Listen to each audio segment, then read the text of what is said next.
don't get it fucked up. I lose, right? Like I don't win all the time. It's not like all fucking sunshines and rainbows.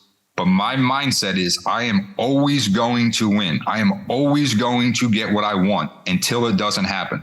Now I'm aware of the worst case scenario and me losing, right? I'm aware that that could happen, but I am never going to focus on that happening until it actually happens.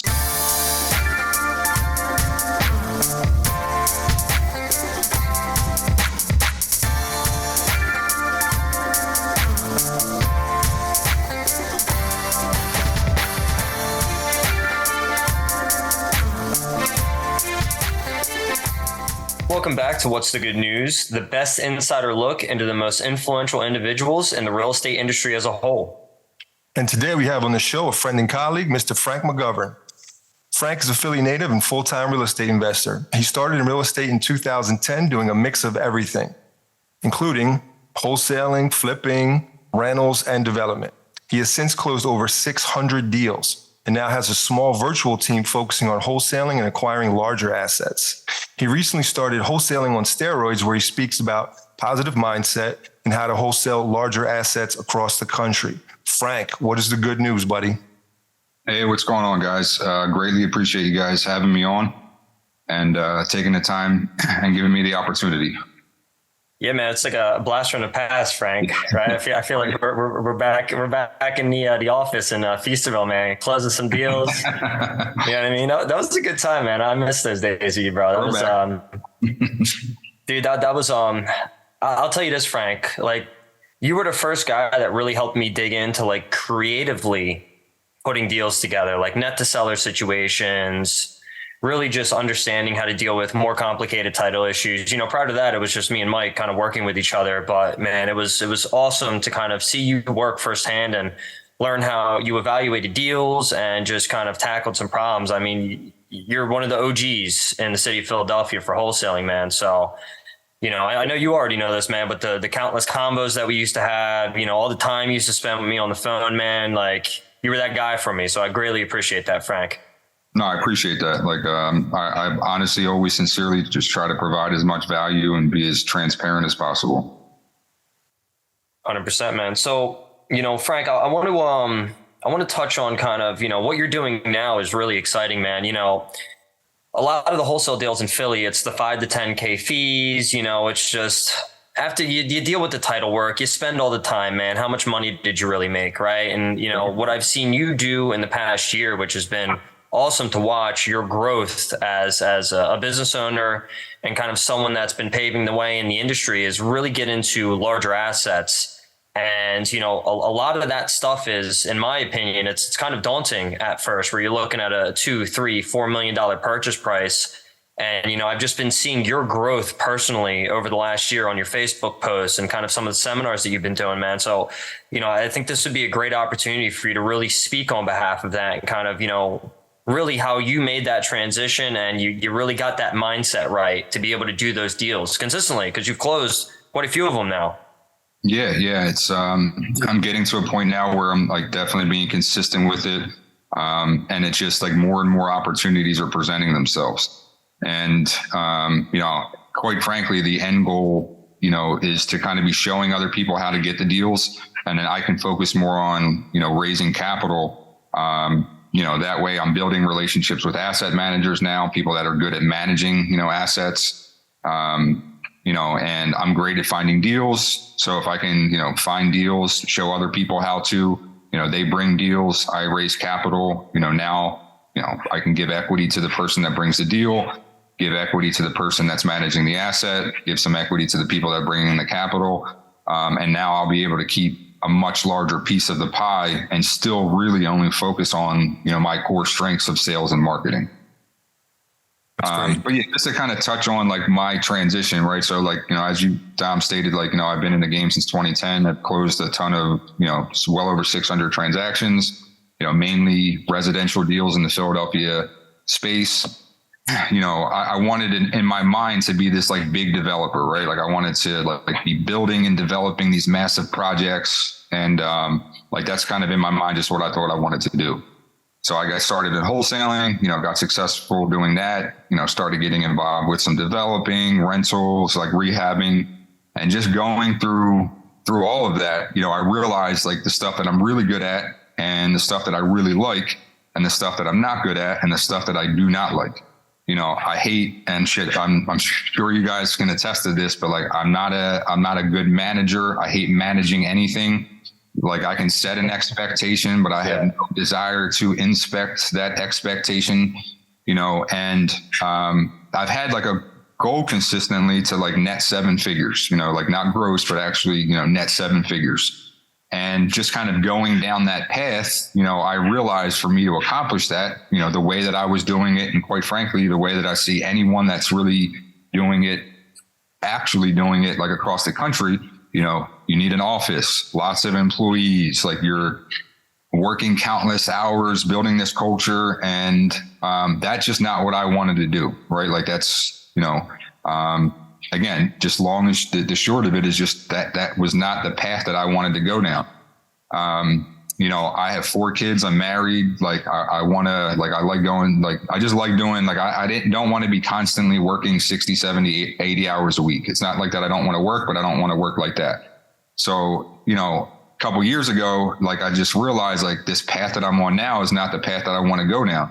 And I seen people like, you know, a handful of people that I like know somewhat throughout the country that were having success, you know, taking down like larger assets, and just kind of going to some different masterminds and talking to them.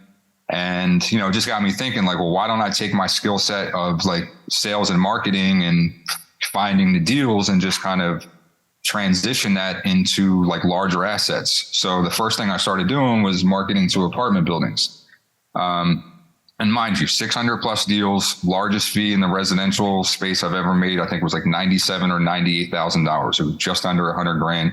I've made 40, 50, 60, 70, 80 some, like lots of money, never hit 100,000. That was the church, right? Nah, this was actually, it was a piece of land I sold Vince Viney in Manayunk. I remember it. I can literally remember it was a tiny house, like 700 and some square feet. The people like owned it forever. It was a street to street lot. So like they sold me a house with a big yard, but I knew you could subdivide the lot, you know, and build 2 houses. So like I sold it to Vince, you know, based off of that. But yeah, so I started marketing to the apartment buildings, and I closed a small apartment building deal. I think it was only like 28 units or something in Ohio, and I've never went to look at it or anything. And it was $120,000 spread. I ended up netting 70, and I gave someone 50 because they kind of handled the dispo side. It was Jerry Green. Shout out to Jerry Green. But yeah, like that just like opened my eyes. I'm like, this was like literally the same exact shit that I've been doing for the last 10 years. But it was easier, right? Like it's with these bigger assets, it's like less emotional. You know, it's just, it's a more direct conversation, you know, like it just, you know, it's so the similarities were so like, it was 80% similar and 20% different, right? Like the timeline is longer. Due diligence is a little bit longer, you know, analyzing the deal is much different. You know, you're not like looking at comps and 70%, it's based off of cap rates, you know, you have to know market cap rates. But for me, it was like, it was literally like another aha moment. Was the first in my life I ever had was when I stumbled on wholesaling. And then another one was like, this is it. Like, this is how I can accomplish what I want with this small team, not like doing a lot of volume. And this year, you know, I should probably close somewhere like, you know, again, not a crazy volume. I'll do like 9, 10-ish deals this year, and I'll make more money this year than I've ever made before in my life. And just kind of how I'm kind of building my pipeline and stuff, you know, that will, you know, continue to grow, for the foreseeable future. Let's take it back a little bit. I mean, because you weren't always in real estate. Can you share kind of how you found that path and what led you down it? Yeah. So oddly enough, like when I was like 16, 17, I wanted to get into flipping houses, and to say why, I have no fucking clue, because I never knew anybody that flipped houses. I don't know entrepreneurs, people in real estate, like nothing. Something in my mind just told me people are always going to need a place to live. So like that was that. Like I was probably 17, and then literally Less than a year later, I had my son at 18. So like life happened, and I couldn't really kind of go that entrepreneur route. But for the majority of my 20s, I pretty much worked in as a bill collector or in like at a bank.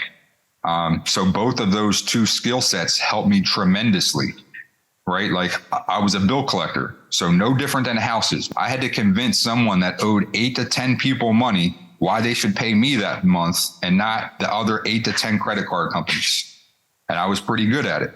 And then also working in a bank, right? Like you have to be good at customer service. Like I worked down at like the credit union on Temple's campus, right? So like I'm dealing with people that are from, you know, from North Philly. And then you got people that go to Temple that are from like fucking like rich kids.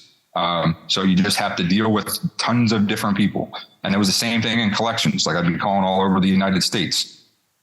So it just, you know, from those experiences, and just like kind of like hustling is like a, you know, when I was younger, like it just, you know, I learned how to kind of, you know, be resourceful, effectively communicate with different people, relate to all different people, regardless of their background or anything like that.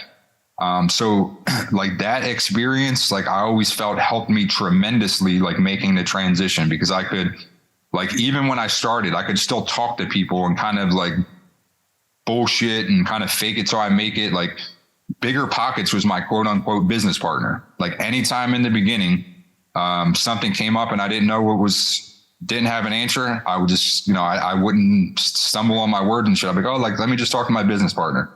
Sure enough, go post a question on Bigger Pockets or something like that. I'm like, oh, I talked to my partner, blah, blah, blah. And there was like a lot of that because, you know, like when I started in real estate, like I had, you know, I was poor growing up, have a poor person's mindset. So I was very stubborn. I didn't want to ask for help. I kind of had like the fuck you type of mentality where it was like, I'll figure this out on my own. I don't need anybody else. And it was a blessing and a curse. Like it kind of, you know, it not having that mentality could have definitely helped me grow and accomplish what I wanted to quicker. But at the end of the day, that mentality also led me to, you know, do whatever the fuck I had to get what I wanted. Yeah, that was, I saw you post that one time on your Facebook, and that kind of resonated with me. It still resonates with me today, where you talk about kind of, you know, poor is a mindset, whereas being broke is just a temporary financial situation that you're in. And, you know, I thought you so eloquently put it, man, because it was so simple, but so just well put together, because it's true. Right. And I think you've done a really good job at just motivating people through. You're one of the few guys that I know that posts on socials and really just talks about exactly how you feel, and you don't sugarcoat shit. And I think that's one of the great things about you. Yeah. I literally, when I post, like, I don't like put like a ton of like thought into it. Right. It's just like, you know, I'll be feeling or thinking something, and then I just like, oh, like I'll share this, because like, honestly, like, it probably sounds corny and all, but like it really gives me fulfillment from like helping other people, and like, you know, people like reaching out to me. Like people I don't even fucking like know like that will like hit me up on social media and be like, man, I really needed that today. Like, you know, like that was just like right on time, you know, like, and that shit like literally like makes me feel better than like any type of check, because like I'm also starting like a brand called Fuck It, PHUCK, like fuck it, which is like a blessing, not a curse. It's kind of like a play on words. But I want to help people like with changing their mindset, because I believe that if you can change your mind a little bit, you can change your life a whole lot. And just having, you know, a poor person's mindset is just holds you back so much, right? Like if you're always thinking of lack and, you know, scarcity, and someone's out to get you and you got bad luck, like you're going to fucking will that shit into existence and kind of bring that shit on you. And trust me, I'm speaking that from experience. Like when I first got into real estate, like the first couple of years, like I didn't know about like mindset and the like law of attraction. So again, I had a very poor person's mindset. And anytime that I thought like I had a big deal, and like, you know, at the time a big deal was like, you know, $15,000, like set to close, like I would literally like be saying to my head and shit, be like, oh, the fucking buyer, like they're going to screw me out of this deal. The seller's not going to show up. Like I would just have like these negative conversations with myself. And sure enough, they would play out. They would play out way more than they did after like I stopped having those conversations. You know, now like, don't get it fucked up. I lose, right? Like, I don't win all the time. It's not like all fucking sunshines and rainbows. But my mindset is I am always going to win. I am always going to get what I want until it doesn't happen. Now, I'm aware of the worst case scenario and me losing, right? I'm aware that that could happen, but I am never going to focus on that happening until it actually happens. Big facts. What about your first deal? I mean, what did that look like? Was that a wholesale? Was that a flip? Was that a rental? And what were the logistics of the financing? It was in your backyard. It was on Webb Street, right off of Aramingo Avenue. I want to say it was like the 2600 block of Webb, but it was the Webb Street that like it dead ends right off of Aramingo. Yep. But it was from a bandit sign. I want to say saw wholesaling. The next day I ordered 100 bandit signs. They arrived the first week in January. I put 100 bandit signs up and down Roosevelt Boulevard. And then the first deal that I closed, I want to say was in April from the bandit signs. And I remember, it's funny, like just thinking about it now, but I had locked up a deal in like Kensington, like like Kensington, not like where the yuppies live in like East Kensington. Yeah. Not that. And, I remember I was like happy as shit. I'm like, oh shit, like this was easy. I'm about to make like, I think I was going to make like $4 or $5 grand. I was happy as shit. Yeah. And I started marketing the property and they're like, yeah, you paid like way too much for this. And I couldn't sell it. I'm like, fuck. But yeah, like, again, I didn't give up. I stuck with it. And then, locked up this deal like on Webb Street. And, I think it was, but it was either a $5,000 or a $10,000 spread. It was $5,000 because I can remember I said to myself, if I can make $60,000 a year and work for myself, I'll be happy as shit. Like that was literally my mentality when I started. All I wanted to do was make $60,000 a year and not have a boss. But yeah, it was a $5,000 spread, bandit sign, and I still talk to the buyer to this day. Chris Zal, shout out Chris Zal. You got to take me golfing again. That's crazy, man. Yeah, it's 2010, dude. That was a rough time down in Kensington at that point.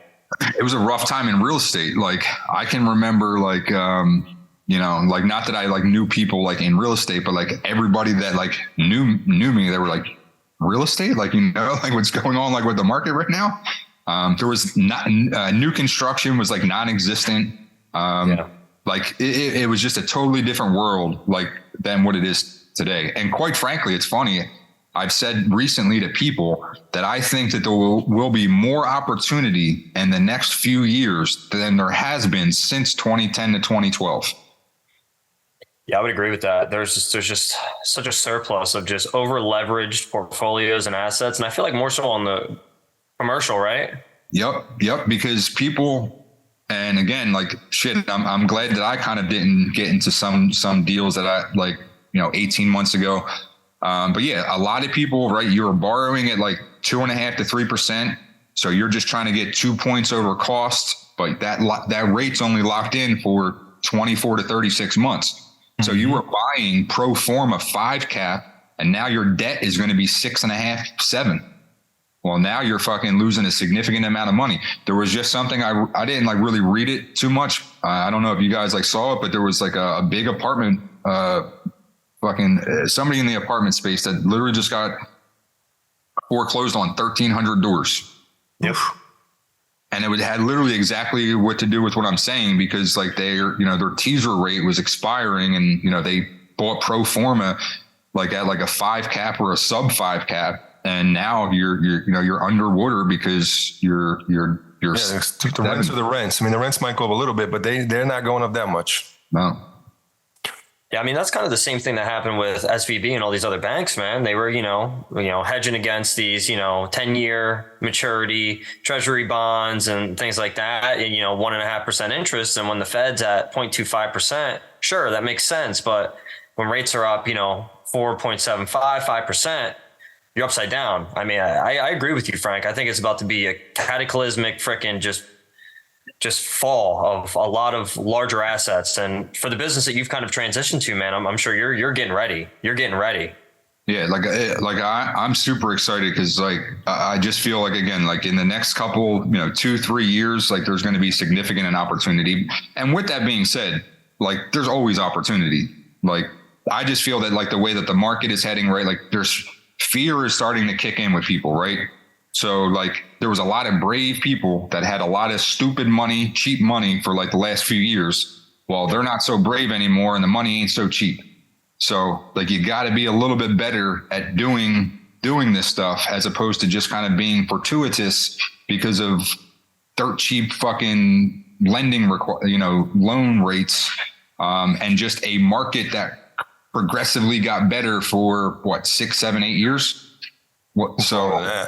Yeah. Like we've literally been in uptick since, 2011, 2012, kind of when it kind of bottomed out, and it's progressively kind of gotten better. But with that being said, like I've already seen in the last 12 months in Philadelphia, in the residential side, like where that's definitely changed, like where, one of the last residential properties that I sold in Philly, like that was like an old rental of mine. Like timing wise, I felt like if I would have sold it probably 3 or 4 months sooner, like I could have got like an extra 20, 30 grand, which is like 20%. Like it wasn't like a real expensive property. I think I sold it for like, $130, something like that, $125, $130, but I probably could have got like at least like, $150-ish. Yeah. We're seeing the same. Yeah, we really are, man. It was and what you got to do when that happens in the market is just be even more conservative. Like right now, like stuff that I'm trying to kind of take down, like with partners of mine, like I'm like 9 or 10 cap or better within 12 to 24 months. Like if it's not like hitting those metrics, like, wholesale or just pass on it. But like if you're, you can't buy like a 7 cap when you're borrowing at a 7 cap. Like I can't, like I don't have that, like, there's people that have that like fuck you money, but you got to be even more conservative, like as the market is starting to change, and not be scared at the same time. Like shit, like a deal's a deal, right? Like, you want to kind of factor in like, hey, if the market dips 10, 20%, or, if the rate goes up a point or something, like in the next 12 months. But what the fuck's the saying? Like, when other people are fearful, be brave, and when everyone else is brave, be fearful. So I think there's a lot of fear starting to set into the market. Again, I don't know these people like that, but a lot of people that appear successful on social media, like in the real estate space, like talking about scaling back. That's a horrible idea, in my opinion. Like to me, I'm hitting the gas now. Like I'm not hitting the brakes. Damn right. Yeah. I think one of the important things you said there was, a lot of people were just banking on or speculating on appreciation, right? People were thinking like, oh, this is going to continue to go up. But now that we're kind of seeing people starting to pull back, you have to be more conservative. You just have to be. I mean, maybe 5, 7 years ago, I bought stuff on speculation. Like, this will definitely go up in some of the hotter zip codes in Philly. But even now, I'm glad that some of those choices I didn't make. Unfortunately, I bought a lot of properties in Kensington thinking that, but I'm still on the right side of the coin. Yeah. No, it's 100%. Like, I can't stress enough. Just be conservative, stick to your numbers, and you use the great word, speculate. Like you got to invest, not speculate. You really got to make sure you're doing your due diligence and minimizing your risk. If you know what you're doing, the market, you're doing your due diligence, you can never eliminate the risk. But you can certainly minimize it, but speculating, that is something you definitely don't want to do. And as you said, Mike, trust me, I've done it too. Like there's areas like where, again, like throughout like the last 10 years, like I knew like, hey, this area is going to be popping in like 3 to 5 years. So I would buy land subject to existing debt, like knowing, all right, hey, I can wait a few years, the debt's going to come off, and in 3 or 4 years, the value is going to go up. And that like has worked out actually like pretty well for me. But like there is actually like one piece of land I got right now that like now I'm going to have to wait like another 5 years because like it ain't like going to be popping in the next 12 months or nothing. Yeah. So Frank, after you started wholesaling, how long did it take you? Because you've done everything, man. You've fixed and flipped, rentals. How long after you started wholesaling did you actually get into, getting your first rental and then your first fix and flip? What did that process look like for you? Trying to think. The first rental property I actually bought was a subject to deal. 2522 West Sargent Street, 25th and Lehigh. That was back in 2012. So I had bought like 2 rentals in like 2012 and 2013. I bought them both creatively. And then I kind of didn't go on like I didn't buy again for like a few more years. Same thing with flips. I kind of did a couple. And then like in 2017 and 2018 is kind of when I got really, I guess like late 2016, early 2017, I got heavily involved. Like I partnered with a friend of mine that had capital and some construction experience and knowledge. We started like buying rental properties together. And then, as I got more experience with that, I started doing flipping and I did some development. So I did that, I would say mainly from like 2017 to like 2020, where I was like flipping and buying more stuff.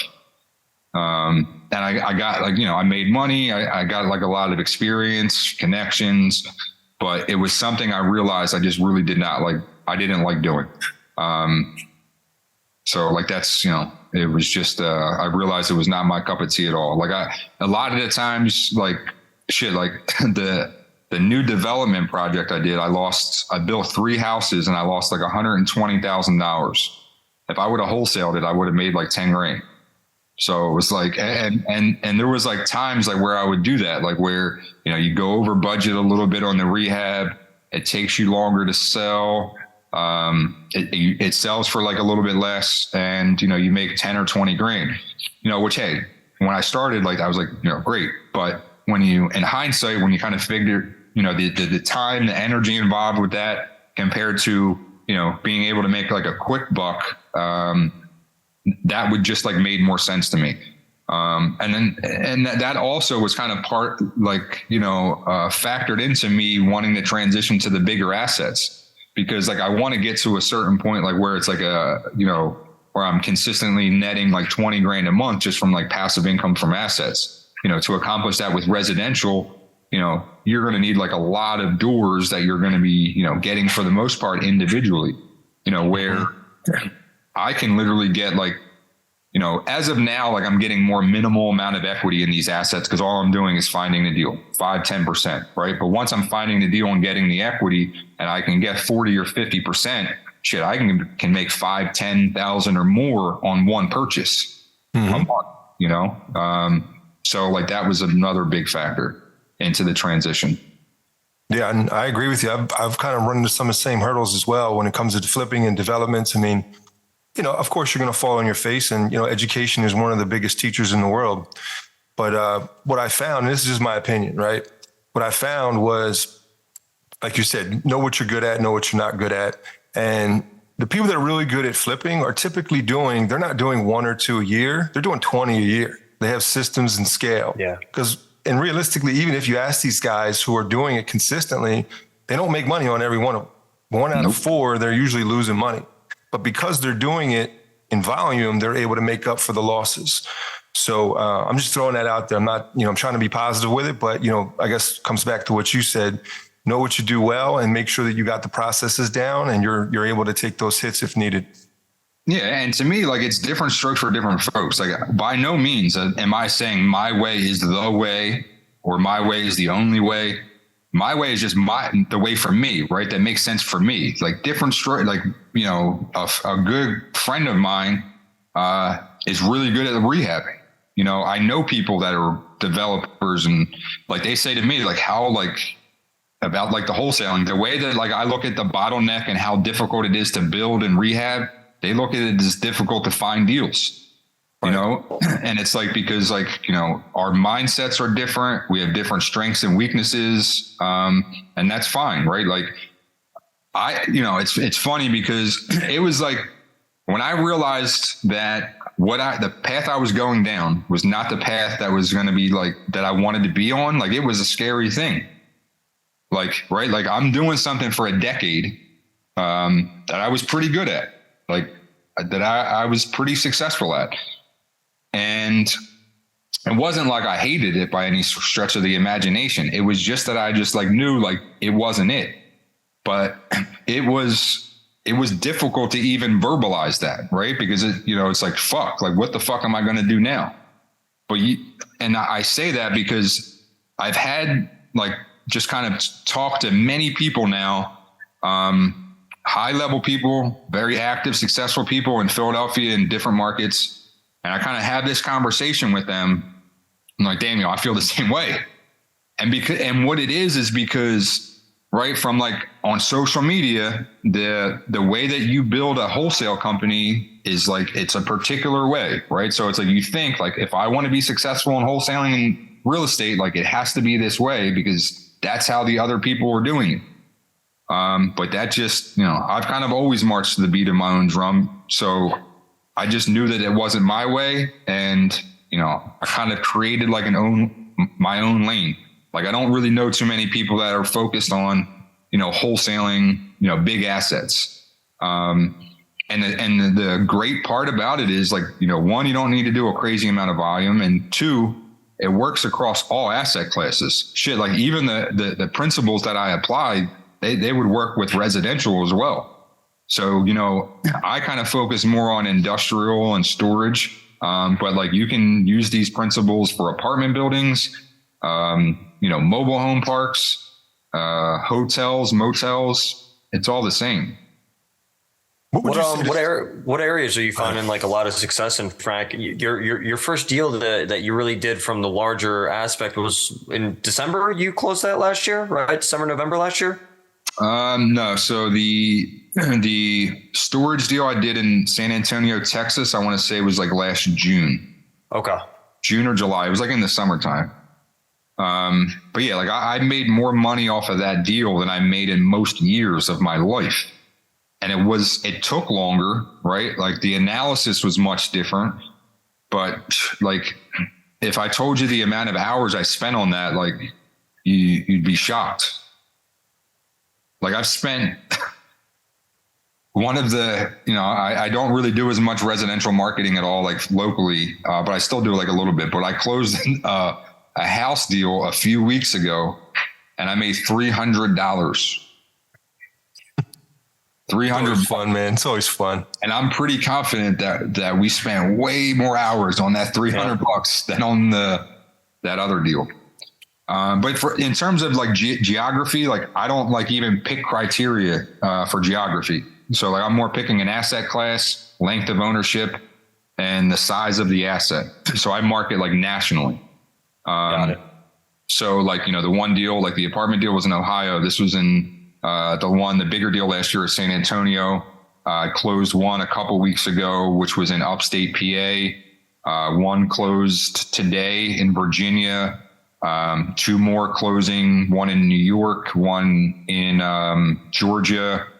That other deal I was just asking you about, Mike, about the title company, we locked up a deal in Tennessee. I think I sent like 4 contracts out this week, three different states. So it's just about the numbers, like where the asset is irrelevant. Like, I'm not managing it and I'm generally not going to be looking at it.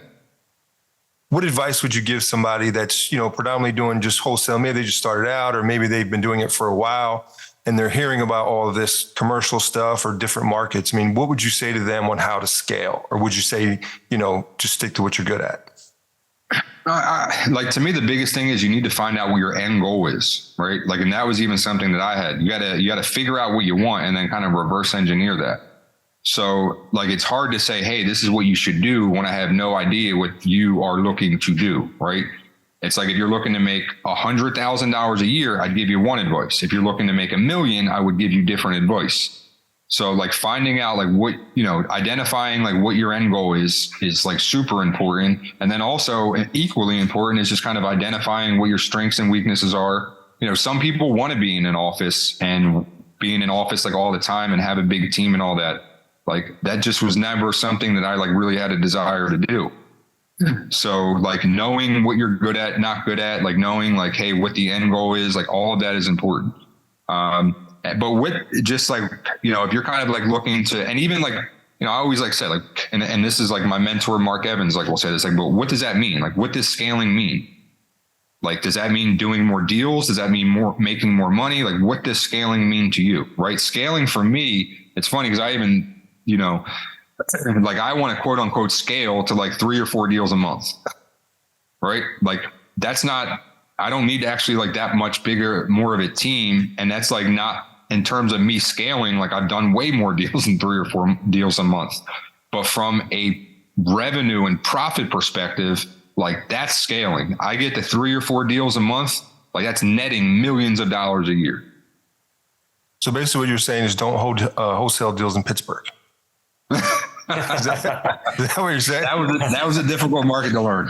Bro, I have vivid nightmares about that. I think I locked up like 20 deals back-to-back months, and it's just like, it's all just crap. You know what I mean? Like, oh, dude. I saw single family houses in Pittsburgh, and I'm like, oh, this must be like a decent area. And then you like talk to people like, nah, that's not a decent area at all. But yeah, like one thing to me that's like super important, like is just like people like always focus on like the number of deals, right? Or even your gross revenue.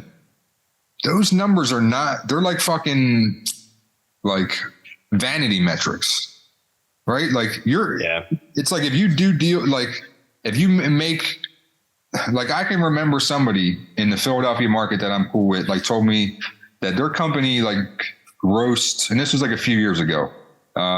It was like $2 million, like gross.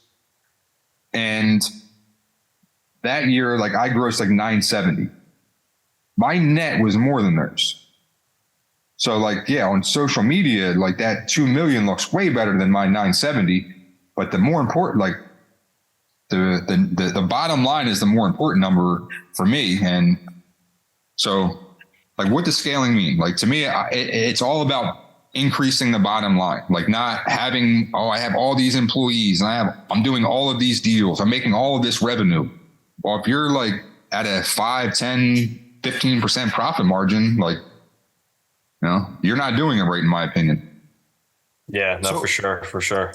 In your career, who would you say has been the most influential individual, whether it's personal mindset, is there a coach or is it a family member?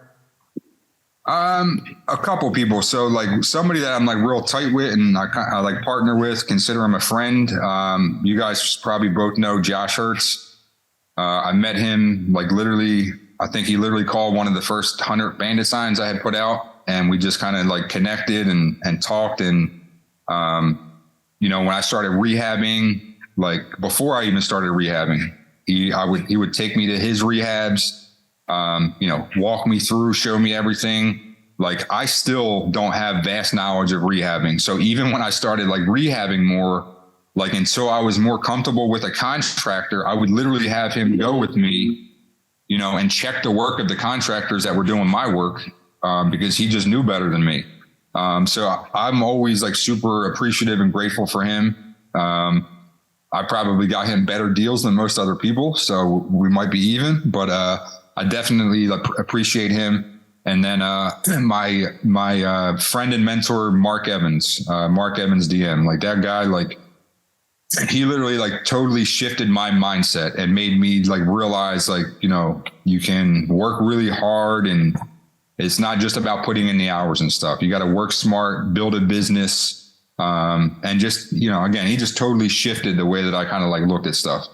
I remember I met him back in like 2017 and he said to me something like, he's like, do you think you have a business? And I was like, yeah, I got a business. He's like, well, what would happen if you died tomorrow? He's like, would your business die along with it? And I was like, yeah. He's like, well, then you don't have a business. He's like, you're just a very highly paid employee. And by no means do I have everything like systemized and processed out like I want to. But yeah, like, right now we're making offers, we're generating leads. Like I don't have to be a part of everything. Like I have systems and processes and team members. Again, not where I want to be, but definitely closer, to that. And I certainly like owe a lot of that to Mark. And another thing too, like I wasn't even like in his mastermind and shit too. Like one of my best friends, like, passed away about 18 months ago. I literally like seen him pass in front of my eyes. And like, this dude is like fucking, high level guy, right? Like super fucking high level guy, makes a lot of money, a lot of fucking high level connections. like he sent me like flowers when he died. And like, I can't even verbalize like just how much like that meant to me. Like, you know, like people pay this dude mad money every month. Like I did recently actually kind of get back into a mastermind of his, but I just can't say enough about how genuine like he is, how knowledgeable and humble, and how much humility he has. And he has definitely probably helped and impact my business and even like life more so than just about anybody else. Shout out Mark Evans, buddy. Yeah, seriously. So if you didn't do real estate, right, what would you be doing? I mean, what do you spend your time on outside of real estate? What are some of your hobbies? I go to the gym. When I don't fuck my ankle up too bad, I like to play ball, shoot pool, like anything, honestly, like stuff that involves like competition, like darts, pool, basketball, golf, although I'm not like too good at it.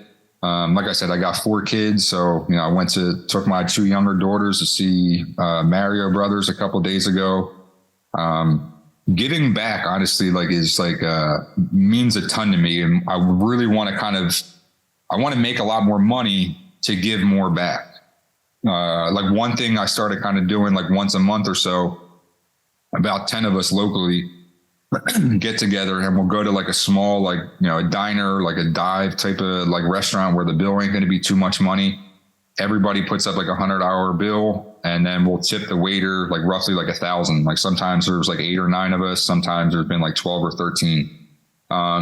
And I honestly have done that a lot for like 4 or 5 years, like where like I individually would go into somewhere, spend like $20, and then I would give it a waitress or a waiter like $100 tip.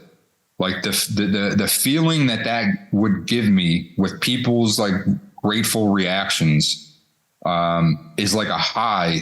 And I've never really gotten that from a check. So I really want to, you know, I want to do a lot more of that. Like, I really just want to like help, like change and impact people's lives, because like people have done that for me. Like I went to, like, I was in a rehab, like a drug rehab when I was 16 or 17 at the time.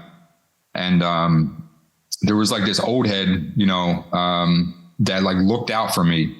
And, you know, my pop like was not, when I was a kid, like just was not in my relationship like that, because he had a lot of like issues going on or whatever. So I didn't really have like a father figure or even a male role model for that matter. And, you know, this like, you know, older gentleman, you know, he cared about me and I didn't even know why, you know? So that just literally like has always stuck with me. And I always say to myself, I hope that I can have the impact on people like that he had on me. It's awesome. Yeah, that's awesome, man. You've always been giving back though, Frank. That's something that you've always done, man. I remember I used to call you at the weirdest hours of the night, bro, and you pick up the phone and spend 30 minutes an hour on the phone with me just to make sure I was in a good mindset, ready to freaking close some deals the next day. So, you know, it's what you've been doing, right? It's great, man. And now with your mastermind that you're doing, the wholesaling on steroids, how many times a year do you plan on doing that? Is that like a monthly thing, quarterly thing? So I'm going to probably do the webinars like once a quarter. And I've been doing them for like $99, but I'm probably I was thinking about like even charging like more. But I do have like a Facebook group that's like $49 a month, which pretty much, you know, the webinar gives you like the exact blueprint. Like, you know, that if somebody would have given me that 18 months ago, like it would have fucking greatly sped up my learning curves. If you want a little bit more like kind of like individual help and you need like more like, you know, week to week, monthly guidance, you know, you can get plugged into the group. It's only $49 a month and shit. Like that's $600 a year. If you take all the info, you watch the webinar, take action, you know, lean on me for when you need to, and you don't get a deal closed in a year. Like I'd give somebody their fucking money back if you actually like implemented the stuff and proved that you did, because it just would be impossible. And like these deals, so like this deal, it closed today, but I guess it's getting like funded actually like on Monday or Tuesday. This kid was on the first webinar that I did, December 23rd. less than 30 days later, and mind you, there was 2 major holidays in between that time. So before January 23rd, he locked up a deal. We got it closed yesterday. He got $250,000 and 2.5% equity in an asset that's worth, it's worth like $4 or $5 million, something like that. Rock and roll. That's crazy. That's life-changing, man. Yeah. And like all of the deals that the bigger deals, the majority of them, you're going to be making a minimum of like $100,000. Yep. And your strategy with these is to make sure that you get an equity kicker in these things so they continue to pay you residually. Yeah. Now don't get me. Yes. To answer your question. Yes. Like my objective, like when I'm building relationships with buyers, I tell them straight up, like I have a very good skill set, which is finding deals. I have a track record of doing so. You have capital and you can manage assets. So you have a bottleneck and I can fix that. But if we're going to work together, like I want to get a fee and I want to get equity. Now, both of them will be dependent upon how good the deal is. And right, if I could sell something for $2 million, right, I'm going to sell it for a little bit less than $2 million, still take a fee so I can get some equity. But yeah, like my objective is to get equity in the deal, because like what I'm really looking to do, right, is with getting minimal equity in these deals, like I will see like, hey, this person's great at managing this asset, right? So I can offer them now, hey, I'll give you 10, 20%. And, just depending upon how heavy the lift is of the management, and 4 or 5% monthly, property management fee, to manage this asset. You're fully 100% responsible once the closing happens, to manage the asset, which they already have a track record of doing. And so, give them that equity, give, 5% equity to somebody that brings me a deal. And then, I'm going to have to raise the capital. And now, asset manager gets some equity, person that brings the deal gets some equity, the money person will get some equity. And the way that I structure it, I should be able to get somewhere between 30 to 50% equity in each asset. And still, I won't be doing anything else other than the stuff that I like doing. Fantastic. Yeah, that is the definition of scale in your business, Frank, for sure. Yeah. And the objective, honestly, to teach people, right? Because like right now, the one guy I work with, he got 50 million to deploy in the next 12 months. And I have a great relationship with him. Like if I can get him 50, $60 million worth of deals, like he'll be buying them off me. Damn, I just had a brain fart. Oh, so the point of me, so I'm like, damn, like, how can I capitalize on that more? Like, other than doing significantly more marketing, which is going to need for me to have a bigger team, which is not what I want to do. Well, I can show other people how to do it. I like have the skill set of, analyzing them and the relationships on the dispo side. So now, like, I'm still doing like my marketing and stuff, but I'm creating deal flow from the education that I'm doing. And honestly, like the goal is to create like a community of people across the country that's going after these assets, and we're working together in different capacities, right? Some people are going to have the skill set of finding the deal. Some people are going to be good at raising capital. Some people, like, there's going to be construction involved. And then you have the asset management. The good thing about these deals is, right, like they're so big, so much profitability, like you can chop them up. Great saying by my buddy Tim Bratz, but I'd rather have 25% of a watermelon than 100% of a grape. Yep. And too often, myself included, I was focusing on getting 100% of a grape. Yeah, there's enough spread in there for everybody. Exactly. Yeah. To do exactly what they're good at. Yeah. And then you can be laser focused on the thing that you're actually good at, instead of having to find the deals and then fund the deals and then manage the rehab and then manage the asset after it. You can kind of compartmentalize it into like 3 or 4 components. Yeah, it's interesting too. A lot of the people that we've spoken to on here that, have really become successful in their own regards, they all say the same thing. I focus on what I'm good at and I outsource the things that I'm not. Is no use in focusing on something that you don't like or you're not extremely competent in doing. Yeah, 100% agreed. And to me, like for so long, I didn't understand and realize that. Like I thought, I thought that I had to become a good manager of people in order for me to be successful. And there was no way. Like you could pay me $1 million a year, and I just wouldn't have a desire to do it. Like I just, I had no desire to do that. And I think I'm trying to think. It might have been Gary Vee that I heard say this, or somebody. But it's like, if you're not good at something and you try really hard, you might go from a D to a C. But guess what? You still ain't good, and you're taking away from what you are good at. So you could be, at 91%, and getting to 92%, like that's good, like getting a little bit better. And it's like if you just double down on the stuff that you're good at, you can kind of accomplish a lot more. And like that's what I did. And again, the scary part was like I had to take a step back, right? Like it was a situation where it was like a learning curve, a learning period. Like I made less money for a couple years, learning this, making a transition. And honestly, like I was going through some difficult personal shit just with like, a really close friend of mine passing. But yeah, it was a situation where it was like, I know that this isn't it. I'm making good money here, but I got to take a little bit of a step back to get me to the next level. And, sure enough, like it certainly takes some time, and I feel I'm just getting started, but I'm more clear on my path and vision than I've been in maybe ever. It's great. That's awesome to hear, man. I love that, Frank. That's fantastic, man. So on terms of like difficulty with deals, where would you say like the most complicated deal that you've been a part of, or I guess the biggest train wreck of a deal that you've been a part of? Would you say that was more so on the wholesale side, rental side, flip side? Where do you think you've seen the most difficulty in this business for yourself? The development project was difficult just because like it was new, right? Like I never did any developing before.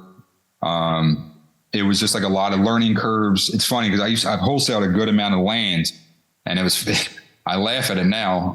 Wanted to cry at the time, but like developers would say like, Frank, you realize that these 12 by 45 lots that you're selling me, they don't have the same value as the 14 by 50. I'm like, it's not that big of a difference.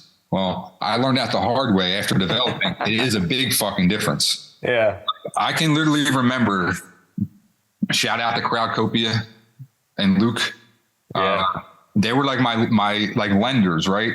And like I was super cool like with the guy Luke that like is one of the owners. And I got finalized for like the loan and all. And I remember like we're literally like, it was 2200 East Albert Street. Like we're standing in front of the dirt, I think 4 days before we're supposed to close. He's like, Frank, no, you're approved. Like we're going to lend you the money, but I'm telling you, please don't take this money. He's like, it's not going to work out the way that you think. He's like, just trust me on this. And that's my lender saying this. Like he was going to give me the money. But I was just like, I got the wrong type of fuck it at that time. Like it was just like, oh, fuck it. I'm too far into this. Like, I'm just going to go. And a couple of the big mistakes was like, I was used to rehabbing houses, right? Like I'm borrowing like 100, 150, maybe 200 grand. I'm closing on Friday. I start demo on Saturday, and, I'm in and out of the project in 3 or 4 months. Well, I bought the dirt was like, I'm trying to think what I paid for that. $714. I paid like about $200,000. And then the construction costs were another like 600 or so. Well, as soon as I fucking closed, I'm paying interest on $800,000. And this was my first development project that was 100% fully funded. So I was paying, I wasn't paying cheap money. So Crowdcopia, man, when they'll fund 100%, man. But I don't know if they do now, but they were definitely an asset to me as well. Yeah, no, I loved working with them. They were really good people. Luke's the man. Luke's absolutely the man. Yeah. So the majority of the new construction in that area was selling for like $425 to $450. So I'm thinking like, I could probably get like around $399, like $375, worst case scenario. Well, as soon as them things were done framing, I was like, oh, fuck. Like, and I went inside it and like saw how narrow the 12 by 45 lot was. I was like, oh, that 399. I was like, I'm not getting close to that number. You got a $400,000 bowling alley. Yeah. Yeah. And then, so then obviously I finished the project and shit. And then I was just kind of like, I don't know, like I knew what I should have done, like not listed 399, but I was like, I gotta try. And then, from start to finish, it took me from the time I bought it to the time I sold the third one, because it was like 3 single family houses I built. Like I want to say it was like 18 to 24 months. So yeah, I lost like $125,000 on that project. So that was definitely from like a financial perspective, learning perspective, it was super tough. And trust me, like I didn't have the fucking money at that time to be losing that type of money. Like that was a big fucking hit. And then that happened twice in an 18-month period, unfortunately for me, all rehabbing. Both situations where my gut told me I shouldn't have done it, but then I kind of went along with it anyway. So in an 18-month period between that development, and then I rehabbed 2 properties in Brewery Town on the same block. And I put them on the market as soon as COVID hit, like in January, like early 2020, when they shut everything down and they wouldn't allow showings and shit. So I kind of got like fucking scared. I had to like lower the prices and shit. So between those 2 projects, I lost like $250,000. Part of the game. Yeah, it definitely is, man. How'd you keep your mindset like in a good position during that time, Frank? Because I remember we had a couple phone calls too with my other venture that I had going on at the time, and I could hear it in your voice, man. You were definitely pretty fucked up about all that shit. But like, yeah, because like to even think about this, like I was in the middle of it at that point. Like that's kind of literally when I was starting to realize, like, oh, this isn't it. Like my interest payments on my projects were $25,000 a month. My construction budget or draws like every week were $25,000 to $50,000 a week, and that's not including to run my wholesale operation. It was just it was a mistake. I can literally, it's funny again. Mark Evans, he told me, he's like, Frank, he's like, don't rehab, don't build, don't do any fucking thing other than wholesale. He's like, you're almost there, like where you can kind of add a couple more pieces, get the systems and processes in place. And then you're going to be bored because it's set up the right way. And then you can go do something else once you're bored and this is set up the right way. But I was like, I know better than Mark. 125K loss later. Education is expensive, man. That's the moral of the story. It's very expensive. I literally text Mark like in the last like 3 or 4 months. I was like, I'm starting to finally implement that stuff you told me to back in 2017. 6 years later, but better late than never, right? Well, so Frank, if you won the lottery, Frank, for let's say like $100 million, right? And you can't buy any real estate with it. Okay. What are you buying? I don't know. That's like the only assets I know that would produce income. I guess I would like, I legit like don't know what I would do with the money because I don't really invest in other assets other than real estate. I guess I would probably, there's a buddy of mine that does real good with like stock trading and shit and like Forex trading. So I'd probably get him to teach me that shit. But yeah, like, I don't know, like that's like not a realistic option. So like I'd be investing heavily in real estate. What about like toys or stuff like that?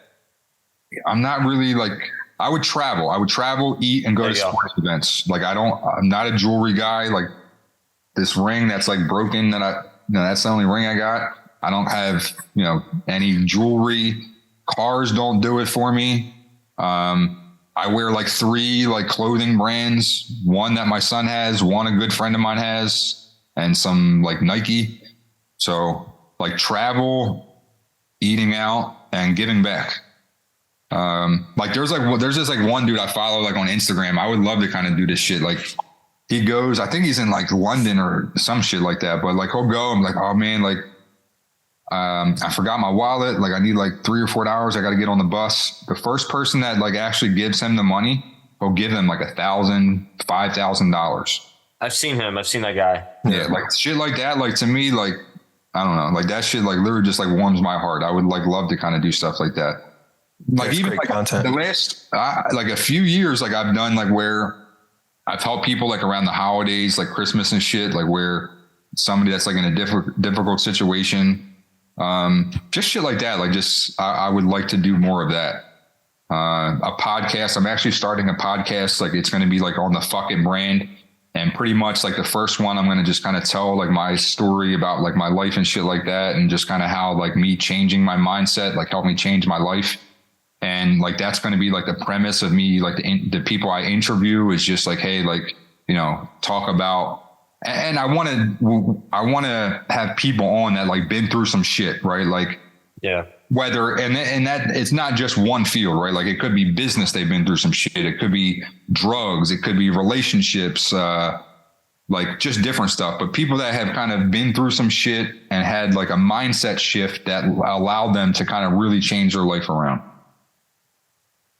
That's what's up, man. I think that'll have a great impact on others, and that'll be great content.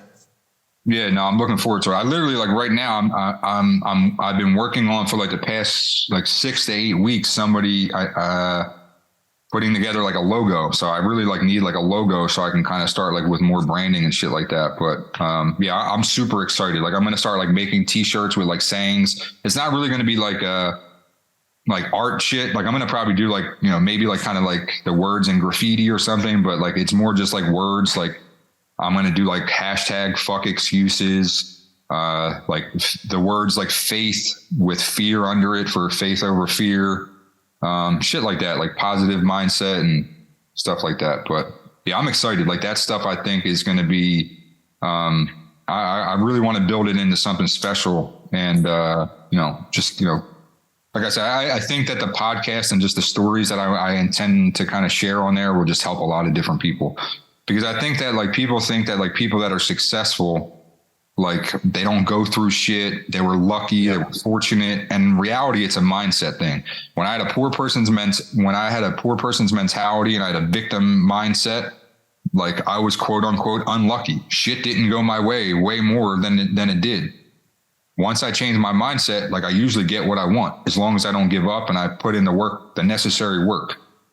And I think that like, if you can, like, I want to show people that, like, because like poor people and, you know, poor kids, like their parents don't know that, right? Like my parents didn't know that for them to educate and teach me about it. So like, I just, you know, it's like a passion project for me to kind of just spread that, you know, if you can change your mind a little bit, it could change your life a whole lot. It's interesting too, Frank, because, you know, when people that have ultimately reached, you know, high level of success in their life, you didn't see the shit that they had to go through before they actually got there. Like my project in Mass, dude, like I'm knee deep in litigation on that shit right now. Like our contractor fucking took us for a loop, bro. Like, dude, I've been dealing with this for 18 months now. I've been going through this shit. Like, and we're almost to the point of cash flow. So it's like everyone's about to see the end result of us, you know, finally getting this thing up and running, but they didn't see like the chaos that just took my life by storm for the last freaking year and a half. You know what I mean? So like I can resonate with that so much, man. And everyone that I've spoke to throughout, like people that are way more successful than I am, people like yourself, like, dude, they've all told me the same thing. Welcome to the club, buddy. Now you're ready. Now you're ready for the responsibility. Yeah. Like to me, it's like a test. Like, I don't know anybody that like you get in the business and it's like you start making $1 million and don't have problems. I've never in my life, and I've met like, you know, hundreds, if not of thousands of successful business people. And none of them like where it was like, oh yeah, this was like the easiest thing I've ever done. Now don't get me wrong, right? Like some people have more of an advantage than others, whether it's financial resources or, you know, they had parents that had, you know, business experience or whatever. But again, like this is kind of like why I want that fuck excuses, like, sure, because you can, in my opinion, right, you can make excuses or you can make it happen, but you cannot do both. Yeah, right. So right, man. Mindset's everything. It really is. Well, Frank, man, I appreciate your time, dude. I know it's valuable. A lot of gems in there, dude. A lot of gems. I'm hoping that could definitely increase somebody's business or make the right decision where they are in their business today. But before we wrap up, is there anything that you want to share with the listeners? Anything you want to promote? other than the wholesaling on steroids or the fuck it? Well, just to say to everybody, if you're going down, your entrepreneur journey or business, path, it's not going to be easy. It's not supposed to be easy. Nothing in life that is, that's going to be great or worthwhile is going to be easy. And everything is going to be hard, but we get to choose what our heart is. It's hard, in my opinion, to fucking depend on somebody for 30, 40 years to pay you every 2 weeks and give you 2 weeks of vacation. Like, that's fucking hard. So is taking a risk and betting on yourself and starting a business and not giving up. They're both fucking hard, but you can choose which hard you want to do. Well, as I had mentioned, man, appreciate you. If there's anything I can do to help you personally, please let me know. I'll definitely get you that information over as fast as possible. And, let's keep it moving, pushing. Appreciate you sharing the good news, Frank. Thank you. And I sincerely appreciate you guys, having me on. Hopefully I was able to provide some value to the listeners. And fellas, let's try to get one of them big ass deals closed together this year. Fuck yeah, man. Hell yeah. Goddamn right. All right, guys, have a good one. I appreciate you. All right, peace.